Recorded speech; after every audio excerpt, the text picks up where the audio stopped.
like, it kind of like, not shrinks my face, but it brings it all right here versus expanding it, if that makes any sense. It does, I don't like to elongate it. So that's just a trick if you do have a rounder face like me. And I bring it, I have a birthmark right here. I bring it down right past my nose and I'll put it in the middle. And then I will just do the same thing to the other side. Kylie Jenner releases her birthday edition collection, and I'm just like, I'm taking the same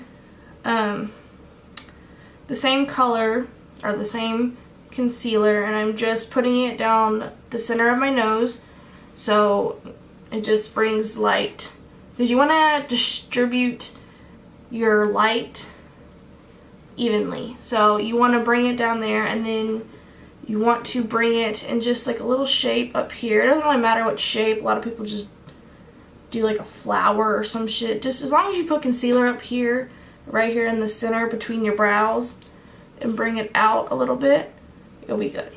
And then bring it on the chin a little bit, and then right below here. It's a highlighted portion of that.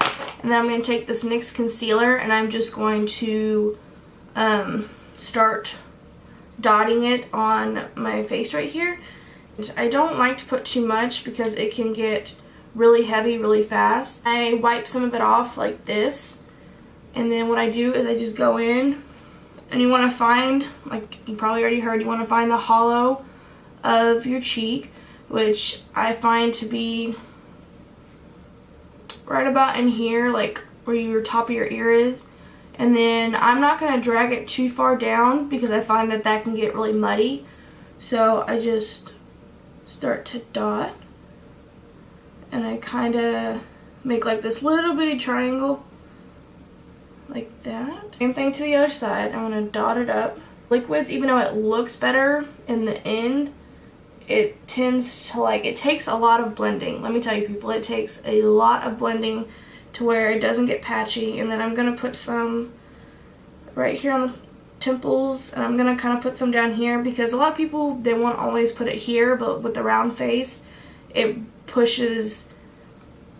light stays here and it kind of pushes it in, so it kind of pushes your face in, if that makes any sense. And I put some on the other side here by underneath your chin, because Lord knows if you got a round face you probably have more than one chin. And so if you put it right here, it kind of curves your chin out so it doesn't look so round. And then some people like to put it on their jawline, but I find that it makes it look like I have a line of bronzer underneath there, and it kind of, I don't know, it just doesn't look natural. So I don't like to do that. Then once you actually put it all on your face, you're going to go in and blend it. I like to use a damp beauty sponge just because it's the only thing I find out that blends and doesn't get cakey or messy or streaky. So if you want to help this blend a little easier, if you have MAC Fix Plus, I suggest you can spray it all over your face, and it kind of helps the product sink into your skin and it just blends it out a lot better. So damp beauty sponge, Fix Plus, and you're good to go. So spray your face, my sponge, and sometimes I go back and forth with which one do I want to blend out first, my contour or my highlight. A lot of times I like to blend my contour out first because that's what's going to get most harsh if you let it sit too long, and then it's hard to blend out. So I just kind of squeeze this and I go in and I try to blend it as best as possible. And like I said, it definitely, a lot of people, like a lot of YouTubers, or when you see those videos on Instagram where they blend it out, they make it look like it's really just, you put it on there, blend it out, and it's done. But it's not that simple. You really have to, because see, it still looks hard. I mean, unless that's what you're going for. If you're going for a harsh contour, that's one thing, but I don't know a whole lot of people that want harsh lines on their face. I mean, personally, that's just not my cup of tea. I feel like I look like a crazy person right now. And so you just continue to blend your life away. And see, this is why I like to personally go in with this first, because if you leave it on your face too long, it really starts to look I guess, blotchy. So I'm just gonna kind of skip through this blending part because nobody wants to see.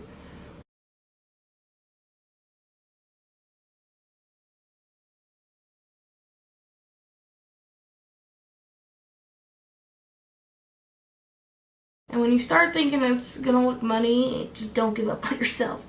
Just keep blending. And there's also ways we can clean your contour up, and I'm gonna show you how to do that with translucent powder. So don't just give up quite yet, because it's gonna come together eventually. That's the thing about makeup, is it's like a work in progress. You have to like keep blending and keep powering through, because if you look at it midway and you're like, this just looks like complete shit, and you give up, you're just never gonna work on yourself, if you know what I mean. You're never gonna fix the issue. So you just keep working at it. Your contour, blend it out like so. We're gonna go in and blend the highlight out. I'm watching Jaclyn Hill's video. It was one of her recent ones. I don't know if it was I think it was like her summer foundation routine, something like that.